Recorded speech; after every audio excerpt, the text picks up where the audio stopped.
children were fighting over the lobster. What I You was got a saying, bigger piece. what I was saying is she's, and then all of us were ruined because it's not like I can just do this. Find fresh lobsters with a nice old Yeah, lady. we're ruined.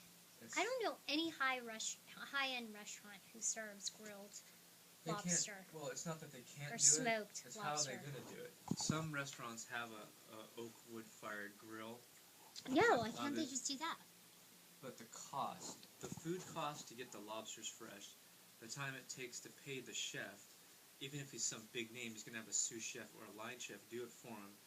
He's going to have to train them to do it. It has to be done perfectly. All the things have to fall into line. It didn't seem like it was that hard. It doesn't, but because you see me do this When we all the did time. Yeah, but with lobster even. You see me do all these techniques all the time. You just expect it to be perfect. It takes. You were a little nervous, admit it. You were. No, I wasn't nervous.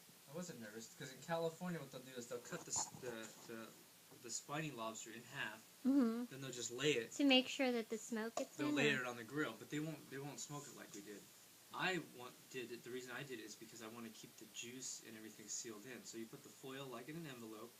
You put it in there. There's just enough cracks in that foil, which I didn't tighten it up completely.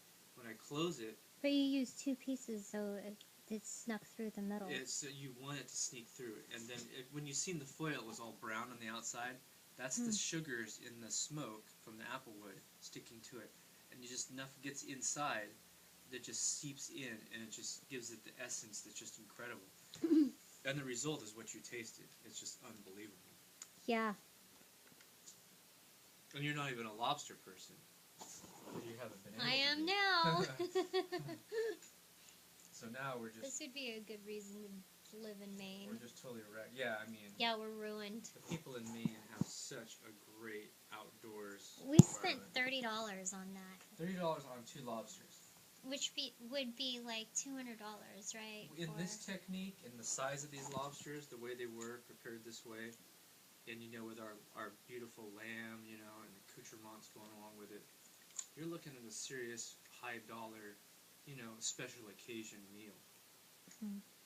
So we're still working on it here. What is that we're working on? We're working on the segments and the knuckles of basically, I thought you said it was just the fingers and the tail. So now we're going. There's more meat on there. Oh, tons. Look at the size of these joints. Because the big one is attached to right. 2 different pieces. The big claw is attached to 2. That's a lot of meat. And you're full? You're not going to have any lamb? So people know that I'm a gourmet, I'm a gourmand, but when it comes to things like, we all 3 of us had it all over the world. There's still things that we're going to try and film. I'm a food snob. We're total food snobs. We're not foodies. I don't ever want to be labeled that. What's a foodie? It's a nickname for people that are really into cuisine. But I'm not a foodie. I'm into cuisine. I eat all over the world at the highest end restaurants. I'm a chef, an accredited chef. I went to one of the finest schools. I'm not classically trained, but I'd for say some the reason, finest school at the time. I know. Around. But when you have a background where you've tried, like Jhoanna, Stephanie, when you've been all over the world, you've been able to travel, you've been to the finest places, you don't have to have a background in cuisine, in educated cuisine, or thoroughly educated in all the culinary science and food science. You don't have to be that. If you have a basis of how you've eaten good food, it automatically I just know what I like. Trains your palate. Well, right. you automatically, I know what you like. Sensitive. You automatically like the finest dishes and the finest cuisine on the planet. I don't look at the price. It's hard to vary. Just like clothing, I don't look at the label. I just look at it and I know if it's well made. You're the same way with cuisine. Like, I could blind taste 10 different wines, and I'll know a Burgundy from a Sonoma and I don't to drink, Napa but Valley I can tell. Cabernet. Yeah. I just know it. I know wines. And same things with cuts of meat. You can put 10 cuts of meat in front of my face, and Jhoanna, because we're steak connoisseurs, I'll know exactly. Literally, we will know what is marbled and beautifully aged. And we will get into that. What is grass-fed, what has been naturally raised to something that hasn't been naturally raised. People that say that there's no way you can tell a pasture-fed beef. And you know what I've also noticed is that the weather affects the food. Oh, it does. The humidity.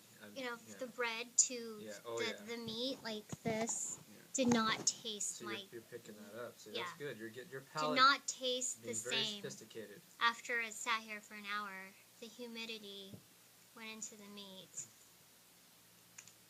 It tasted better when it first came off It's just the grill. like when we've had branzino. It's a very popular I love fish branzino. now. Mediterranean type sea bass. It's become very popular. Basically, it was a trash fish originally, just like a lot trash of fish. fish? Yeah, people just didn't know about branzino. But we've had branzino really high-end establishments. Then what happened when I cooked you branzino on a grill? It set a completely new standard. It's the grilling. It's the grilling and the technique. And the smoking. It's the technique, yeah. I don't want anything steamed. Well, you have to say, Or too, boiled. it's part of the Nope. technique from the person that's cooking it, too. The end. Happy Nomad. It takes special care. Did you want to end it with anything? Well, we're You too. food snobs.